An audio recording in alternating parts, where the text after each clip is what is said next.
Most people go through life in a state of reaction. Something happens, they react. Someone says something unpleasant, they react. A situation doesn't go their way, they react. In this constant state of reaction, they lose the possibility of conscious action. What is the difference, you may ask? Reaction is compulsive. Response is conscious.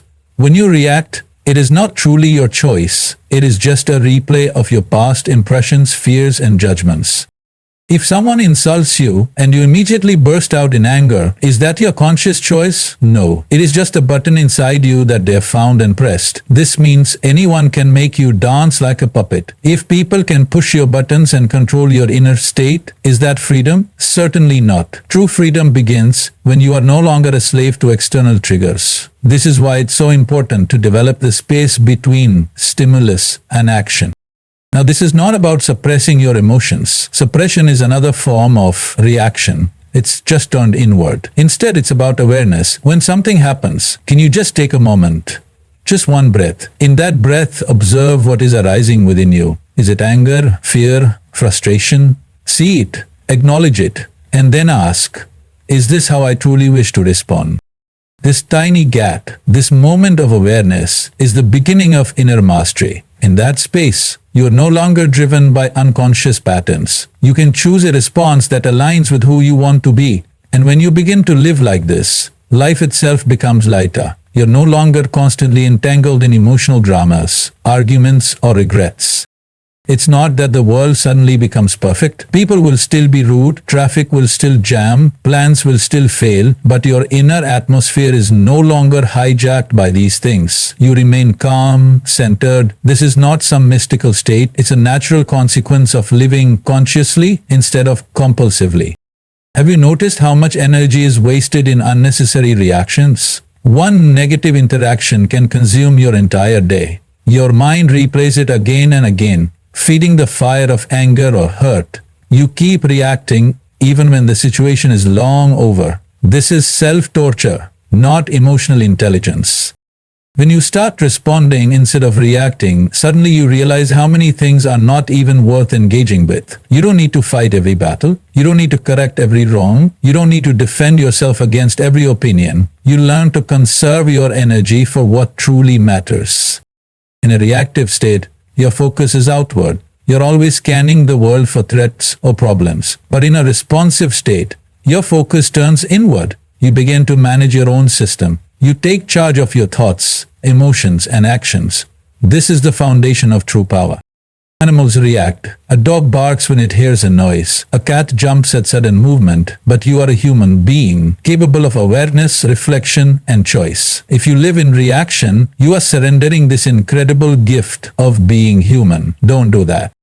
Some people believe that reacting strongly makes them powerful. They think raising their voice, asserting dominance, or proving a point shows strength. But this is just a lack of inner balance. True strength is when you can remain stable even when the world shakes. When your voice remains calm even when others scream.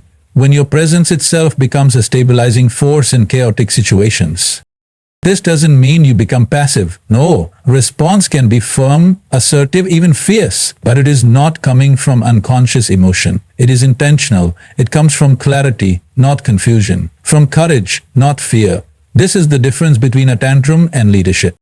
In any situation, your power lies not in what happens, but in how you choose to handle it. Reaction is slavery to circumstance. Response is the ability to transform any situation into an opportunity for growth. You may not control what life throws at you, but you always have the choice to meet it with grace or with chaos. This is the real wisdom that makes life smoother, not because life itself becomes smooth, but because your handling of it does. The more you practice responding consciously, the more effortless it becomes. You begin to trust your inner stability. You no longer dread challenges because you know you won't be shaken by them. You face life with an openness, not a defensiveness. You listen more than you argue. You understand more than you judge. You create harmony instead of conflict. And slowly, in today's world, everyone is chasing confidence. From motivational talks to job interviews, from social media influencers to leadership seminars, the message is clear. Be confident. But very few talk about clarity. And clarity is far more powerful than confidence. Confidence without clarity is like driving a car at full speed with fogged up windows. You may be moving fast, but you have no idea where you're going. You may crash, hurt yourself, or take others down with you. On the other hand, clarity allows you to move even if slowly, but you move in the right direction. People often confuse confidence with capability. Just because someone speaks loudly, walks boldly, or asserts themselves with conviction does not mean they know what they are doing. A person with clarity may speak less, may even appear uncertain at times, but their decisions come from a place of depth, understanding, and inner stillness. Confidence can be borrowed from books, from role models, from pep talks, but clarity arises only when you turn inward, when you genuinely explore the truth of a situation. Think of a child reciting a poem with loud voice and enthusiasm but without understanding the meaning. That is confidence. Now imagine someone quietly reflecting on the lines, feeling each word deeply. That is clarity. One entertains, the other transforms. This is how most people live. Reciting borrowed ideas with confidence but no real insight. Clarity means seeing things as they are, not as you want them to be. It requires honesty, not only with the world but most importantly with yourself. You can pretend to be confident and fool people for a while, but if you're not clear, your foundation is weak. You are standing on sand, not stone. And when life throws a real challenge at you, all that false confidence crumbles. Clarity, however, stands firm even when the storm hits. To develop clarity, you have to slow down. This goes against the grain of modern society. Everyone is in a rush. Decisions must be fast. Responses must be instant. But clarity does not come in speed. It comes in stillness. When you take a moment to observe, to question, to reflect, suddenly what was confusing becomes simple. What was overwhelming becomes manageable. When the dust settles, you can finally see the path. Clear mind cuts through complications. It doesn't mean you know everything. It simply means you are not lost in unnecessary noise. You don't allow emotions, assumptions, and biases to cloud your judgment. In situations of conflict, a confident person may try to dominate the conversation, but a clear person listens deeply and speaks with precision. Their words carry weight because they are not trying to impress. They are trying to express what truly matters. Many people suffer not because life is cruel, but because they are confused. They don't know what they really want, who they truly are, or why they do what they do. They keep chasing goals without questioning whether those goals are even theirs. Confidence will push them further into the chase. Clarity will ask them to pause and examine the path. This pause is not weakness, it is intelligence. In relationships, clarity saves you from drama. When you are clear about your own emotions, your own needs, and your own boundaries, you communicate with honesty. You don't manipulate, you don't pretend, and you don't play games. This creates trust. Confidence might charm someone initially, but only clarity sustains a meaningful connection. People may be attracted to surface confidence, but they stay for inner clarity. In career, clarity helps you choose work that aligns with your values, your energy, and your long-term vision. Confidence might get you the job, but clarity helps you stay centered and fulfilled in it. When challenges come, you don't collapse because you have a clear sense of purpose. You're not just reacting to the world, you're responding from within. Even in spiritual life, clarity is crucial. Blind belief can make you feel secure, but only clarity can liberate you. A confident believer may quote scriptures, chant loudly, and appear devout. But a clear seeker asks questions, faces uncertainty, and grows from experience. Confidence can follow the crowd. Clarity finds its own path. The beauty of clarity is that it brings a quiet confidence of its own, not loud, not aggressive, but a deep inner steadiness. You don't need to prove anything to anyone. You are not trying to outshine or outperform. You are simply being true to yourself moment by moment. This kind of confidence is not shakeable. It doesn't come from ego, it comes from knowing. Clarity is not something mystical, it begins with awareness. Pay attention to your thoughts. Observe your reactions. Listen more than you speak. Ask yourself why you want what you want. What is driving your actions? Where are you headed? And is that truly where you want to go? Most people believe that if they could just fix their external life, more money, better relationships, nicer surroundings, then everything would feel peaceful inside. But life has never worked that way. You can arrange the whole world perfectly around you and still feel restless, anxious, or dissatisfied. The real shift begins when you bring stability within yourself. When you are inwardly stable, outer life becomes naturally simpler. Inner stability doesn't mean you're emotionless or indifferent. It means you are no longer being pulled in every direction by every passing thought, mood, or opinion. You don't swing from extreme excitement to deep despair just because circumstances changed. There is a certain stillness at the core of your being, a quiet confidence that is not dependent on what's happening around you. This inner grounding allows you to navigate life with more ease and clarity. When you are unstable inside, even the smallest things can disturb you. Someone's rude tone, a small failure, a delay in plans, everything becomes a trigger. Life feels like a battlefield and you are constantly on edge. But when you are centered within yourself, those same events lose their grip over you. You begin to respond instead of react. You don't waste your energy on things that don't matter, and suddenly your life feels much lighter. Most complexity in life is not due to the world itself, but due to how we process it internally. A calm mind sees clearly, acts wisely, and moves gracefully. A turbulent mind complicates even the simplest task. When you are stable within, your decisions become clean. You don't make choices out of fear, desperation, or the need to please others. You act from a place of quiet assurance, and that naturally simplifies the situations around you. You don't need to have all the answers. You don't need to control every outcome. You just need to be steady enough to move through uncertainty without collapsing. This steadiness is not a gift. It is a practice. It comes from spending time with yourself, from becoming aware of your thoughts, from creating space between emotion and action. It comes from observing the mind rather than being swept away by it. People think they need to control the world to feel at peace, but the world has never been under your control. You can't predict what others will do, what life will bring tomorrow. The only real control you have is how you manage your inner space. When that space is clean, balanced, and still, you find yourself flowing with life instead of struggling against it. You no longer feel the need to prove anything, to fight everything, or to rush everywhere. Life becomes simple, not because it is perfect, but because your lens has changed. A person who is inwardly stable doesn't need constant stimulation. They can sit silently, they can enjoy small things, they can experience life deeply without needing to chase endless highs. This makes their lifestyle simpler, their desires fewer, and their stress levels far lower. They don't complicate relationships with unnecessary expectations, they don't entangle themselves in gossip or drama, and they don't live in fear of other people's opinion. There is freedom in that simplicity. Simplicity does not mean lack, it means clarity. When your priorities are clear, your actions are direct. You don't waste time. You don't clutter your life with things that drain you. You know what matters, and you invest your energy there. This clarity comes when your mind is not clouded with fear, comparison, or self-doubt. And that clarity leads to ease. Not the ease of laziness, but the ease of flow. Inward stability brings emotional maturity. You no longer depend on others to validate your worth. You don't fall apart because someone didn't treat you the way you expected. You learn to hold your own space. You understand that people behave based on their own pain, their own stories. You stop taking things personally. This alone can remove so much unnecessary pain from your life.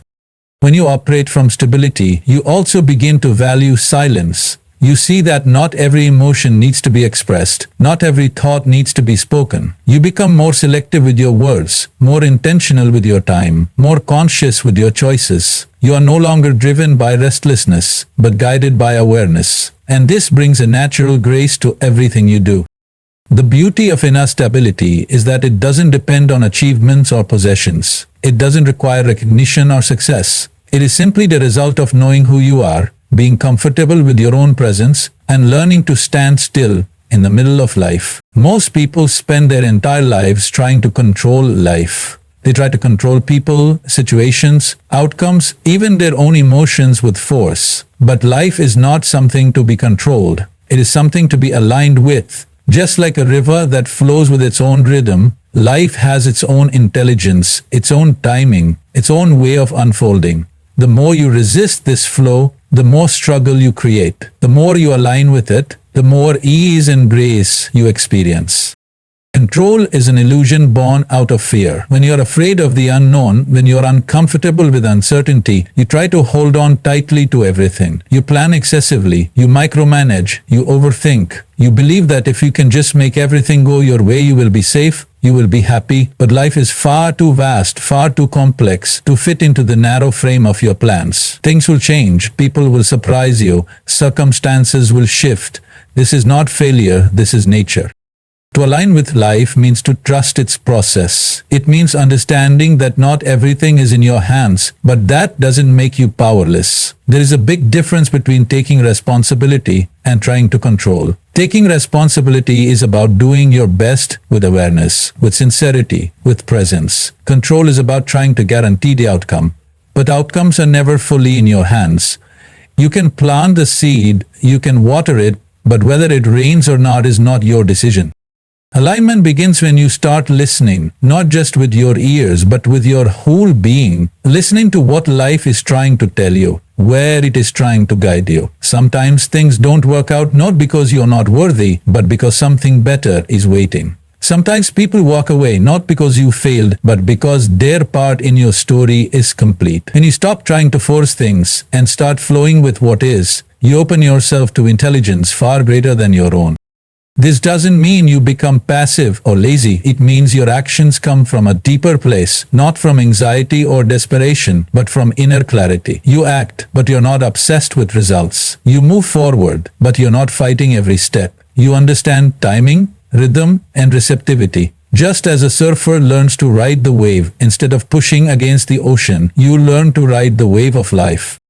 There is a tremendous peace in this way of living, because you are no longer at war with what is happening. You're not wasting energy in resistance. You're not exhausting yourself trying to make people behave a certain way or trying to prevent every possible failure. Instead, you're present, you're available, and you're adaptable. And this adaptability is not weakness, it is strength. The most powerful trees are not the stiffest ones. They are the ones that bend with the wind and still remain rooted. So many of life's problems come not from what happens, but from our refusal to accept what happens. We build inner friction by saying this should not be, but what is already is. The question is not whether you approve of reality. The question is, can you face it, learn from it, and grow through it? That's what alignment means. You cooperate with life instead of constantly competing with it. When you try to control people, you create tension in relationships. When you try to control outcomes, you create stress in your mind. When you try to control every detail, you miss the bigger picture. But when you align with life, you begin to work with it. You trust its timing, you learn from its cues, and you allow space for things to unfold in ways you didn't expect, but needed. Even your breath teaches this truth. Try to control your breathing too much and it becomes unnatural, stressful. But when you relax, breath flows freely. Similarly, your mind, your body, your actions, your relationships, they all function better when they are in tune with a larger rhythm, not when they are squeezed into a narrow mold of expectation. Alignment also brings humility. You begin to realize that life is not just about your personal agenda. There is something bigger at play, something that has been moving long before you arrived and will continue long after you're gone. You are not the center of the universe, but you are a part of it, a beautiful, intelligent part. When you surrender your egoic need to control, your mind is one of the most powerful tools you possess. But most people have allowed this tool to become their master. Instead of using the mind, they are used by it. Instead of directing the mind, they are dragged around by it. It is like having a supercomputer that constantly runs without your permission, throwing thoughts, doubts, fears, judgments, comparisons, and memories at you without pause. In such a state, peace is impossible, clarity is clouded, and life becomes heavier than it needs to be. The mind, by its nature, is a survival mechanism. It remembers the past so you can avoid danger, and it imagines the future so you can prepare for what's coming. This is useful, but only when you are in charge. When the mind is undirected, it becomes obsessive, anxious, and chaotic. It keeps replaying old wounds and imagining worst-case scenarios. You are sitting safely in this moment, yet your mind is screaming about something that may never happen, or something that happened years ago. This is not intelligence. It is entanglement. To use the mind well, you must first recognize it is a tool. Like a hammer or a knife, the mind can build or destroy depending on how it is handled. You don't carry your hammer around hitting everything in sight. Similarly, you don't have to engage with every thought the mind throws at you. You can observe without reacting. You can choose when to think and when to be still. This ability to step back is the first sign that the tool is returning to your hand instead of ruling over your head. Most people believe every thought they have is true. But the mind is not always truthful, it is habitual. If you have thought a certain way for years, that pattern repeats itself whether or not it serves you. For example, if your mind has always been critical, it will find fault in everything, in others, in situations, and especially in yourself. But this criticism is not objective truth. It is just a habit, a tool misused. Once you see that, you don't have to fight the thoughts. You simply stop feeding them. Awareness is the key. When a negative or compulsive thought arises, instead of becoming that thought, become the watcher. Just see it. Let it pass the way you'd watch a cloud drift across the sky. The moment you can observe your thought instead of reacting to it, the mind starts losing its grip on you. Slowly, you reclaim your inner space. That space is not empty. It is the foundation of real intelligence, peace, and creativity. The well-directed mind becomes a tremendous ally. It helps you solve problems, organize your life, create beauty, plan with precision, and understand the world. But this direction doesn't happen by chance. It requires discipline, not in a harsh, controlling way, but in a conscious, intentional way. Just like training the body through movement, the mind can be trained through awareness, silence, and stillness. One of the simplest ways to begin this training is to create moments of intentional stillness in your day. Just sit, even for 5 minutes, and watch your breath. Not controlling it, not judging it, just watching. As thoughts come, let them come, and let them go. This simple practice starts weakening the mind's compulsion to constantly act and react. Over time, you start recognizing that you are not the mind, you are the one aware of the mind. When the mind is in your control, life becomes more graceful. You are not constantly second-guessing yourself. You don't get pulled into emotional whirlpools. You don't react to every external event. Instead, you act from a place of inner steadiness. Your thoughts become sharper, clearer, and more purposeful. You learn to think when thinking is needed and to rest the mind when it is not. This is balance. This is intelligence. Relationships improve and you are no longer projecting your mental noise onto others. Work becomes more efficient when your mind is not scattered. Even your sleep becomes deeper when the mind knows how to rest. All of this comes not by force, but by gentle awareness and practice. The mind is a beautiful servant, but a terrible master. Left unchecked, it can create illusions, fears, and endless restlessness. But when you reclaim your position as the master of the mind, everything changes. You begin to experience silence not as emptiness, but as fullness. You begin to live with more presence, more intention, and more joy. You don't become passive. One of the greatest sources of suffering in human life is resistance to change. People crave stability, predictability, and control. They want life to move in straight lines, to match their expectations, to unfold according to their carefully crafted plans. But life has never agreed to these terms. It moves in cycles, in seasons, in patterns beyond our comprehension. Now, just like nature shifts from spring to summer to autumn to winter, human life also moves through phases of growth, loss, silence, and renewal. The problem is not that life changes. The problem is that we resist it. Every time life asks you to let go, to adapt, to evolve, the mind clings. It holds on to the old, the familiar, the known. Even when the old is no longer working, even when it is causing pain, people would rather hold on than step into the unknown. This resistance creates tension. It creates friction between what is and what you wish it were. And in that gap, all forms of inner conflict take root: fear, anxiety, regret, confusion.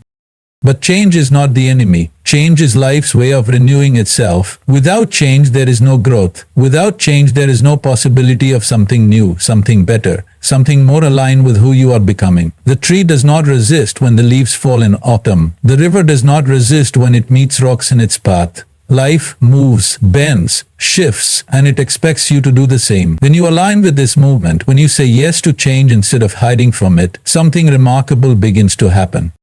You start to discover parts of yourself you never knew existed. You tap into strength that was lying dormant. You uncover creativity, resilience, and wisdom that can only emerge when the old breaks apart. But to receive these gifts, you have to let go of your attachment to comfort. Growth does not happen in your comfort zone. It happens in the space where you are stretched, where your beliefs are questioned, where your identity is challenged.